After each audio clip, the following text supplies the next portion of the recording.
So way back in college, I was consistently looking for modern guitar players who could inspire me in the same way that a Hendrix or a Stevie Ray did, just with a little bit more present day flair. Essentially, I was trying to take a break from the non-stop 12-bar stuff that I was always listening to, while still keeping within that general blues aesthetic. Now, there were a bunch of guys who eventually fit my criteria, guys like Eric Gales and the Black Keys, but what I found was I ended up leaning in a lot more towards the soul and groove end of the spectrum, and in that, I happened to stumble upon this mixtape. Not an album, but a mixtape. And the cover art was this plain black backdrop with what looked like a white handprint on it that had been painted. So I decided to dust off the Beats by Dre, which were very cool in 2015, and give this thing a try. And from the very moment that I put on that first song, it was like nothing I had ever heard before. I mean, there were elements of blues, jazz, soul, funk, every genre that I love. Some of the songs, they didn't have vocals, and some of the ones that did, they didn't even have the lead guy singing on them. It was just that rare type of music that hits you in a completely different way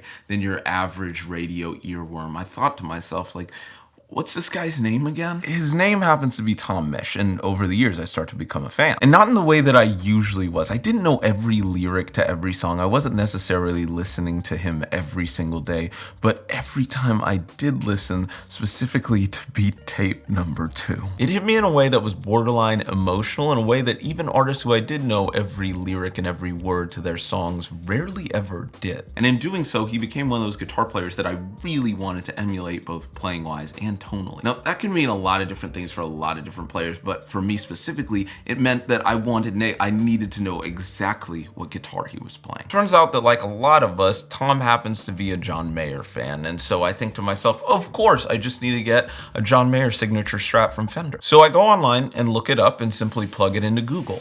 What guitar does Tom Misch play? Just one tiny small problem. Fender stopped making those guitars long before it ever would have been realistic for me to get anything of that caliber in my hands. So I kind of just put that dream away, and I was like, okay, I'm never gonna have a John Mayer signature Strat. That wasn't until about 2022 when I started making videos more seriously, and I did this whole series on Mexican Strats and why they're underappreciated, but I wanted to step into the American realm to see what the modern day ones were like. I mean, the only thing that I had owned outside of my GNL was a Highway 1 from 2005, and I was very curious to see what changes Fender had made in a, say, 17-year period, so I decided to just go for it. And by it, I mean the American Pro 2 Strat. Now, there were definitely more expensive lines that Fender had available, but to me, the look of this Strat was crucial. Basically, what I wanted was an American Strat that looked as close aesthetically to the one that Tom Misch had, just I wanted to add a little bit of my own flavoring by having a humbucker in the bridge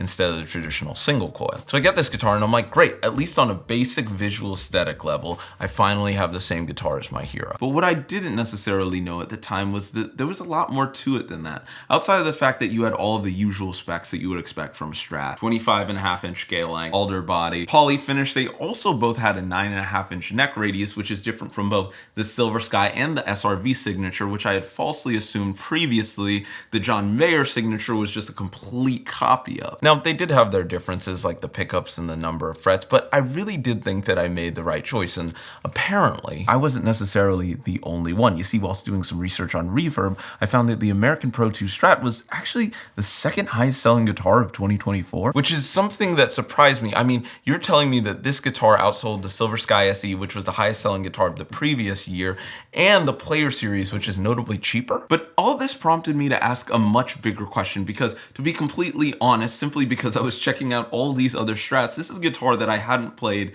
in a long time, like years, but I was like, why do people like these guitars? So I basically haven't taken this thing out of the case since early 2023, and that's because I needed to take it to a tech because it was fretting out at like the 14th fret, which I think would be a really easy fix for a tech. But outside of that, it just needs a restring, and I think we should see what this thing can do. I bought like the cheapest pack of strings on the way to lunch today, and I'm just like, let's slap them on, see what happens. So here's how this is gonna go today. I built this little mini board with the Dream 65, and I think we're just gonna go DI and see what happens. So with a Strat, just like with any guitar, the first thing that everyone wants to check out is the tone. And obviously a big part of the allure of this is having the 5-way and having that versatility. But my specific use is just a little bit different because of those 5 positions, really the only ones I use are the 5,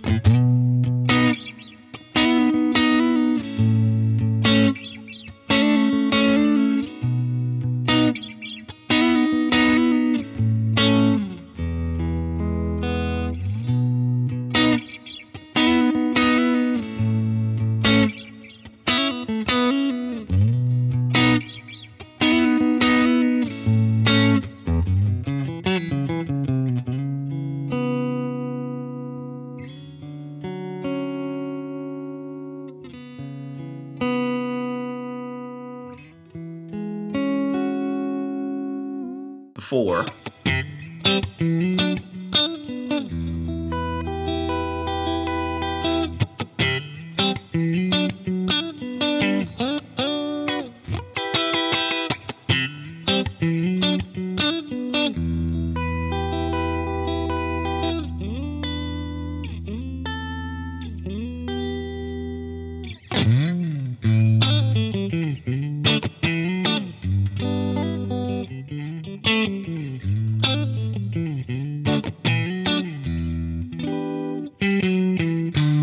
And the 1.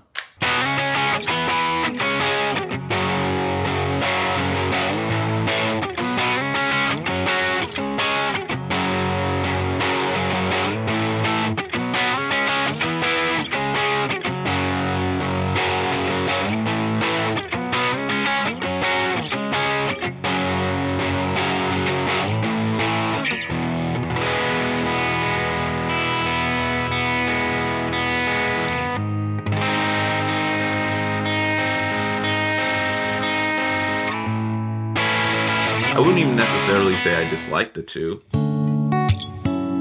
or the 3. They're just not that utilized in my playing. Now, half of the reason I went with this specific American Pro is, like I said before, I don't necessarily like the sound of a bridge single coil on a Strat. Dirty, it's fine, but in 75% of cases, it's a little bit too thin for me without the humbucker. But that doesn't necessarily mean I haven't found any use for it, especially when it comes to this push-pull, because it just gives you a few more options, especially when you're getting dirty on the single coil tones, and you start to consider the humbucker as more of a boost. When you're doing the rhythm part in the bridge and it's already dirty, and then you go to the humbucker and treat it like a boost,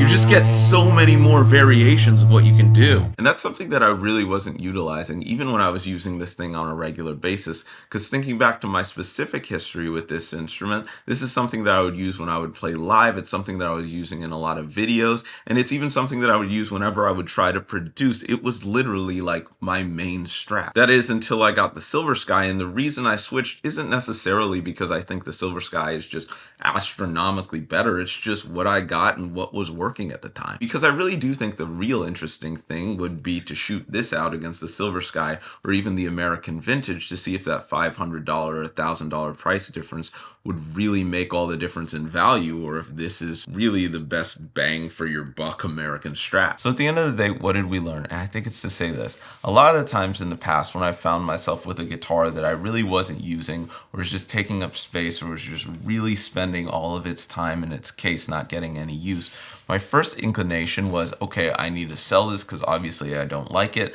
I need to upgrade it. Maybe I need to make a horizontal move to a different type of guitar.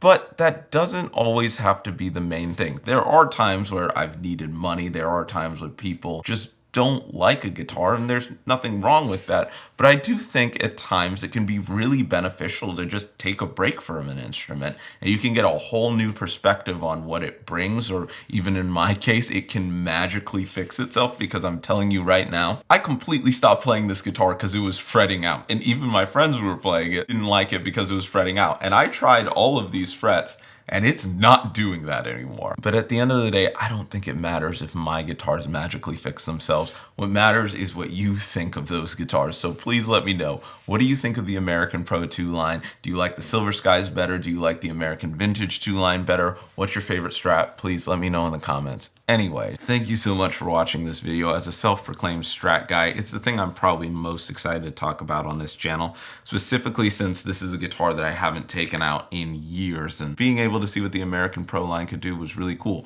But if you want to know anything more about the American Pro 2 Strat, I got mine from the homies at Sweetwater. The links are in the description. Make sure to check it out. It's one of the best ways to support the channel if that's something you want to do, or if you're just curious about any of the other gear that I use in this video. Make sure to check out those links. Also, thank you so much to all my patrons. There's some exclusive extra stuff on there if you want to join the community. Like and subscribe if you had a good time, and most importantly, most important of all, have a fantastic day.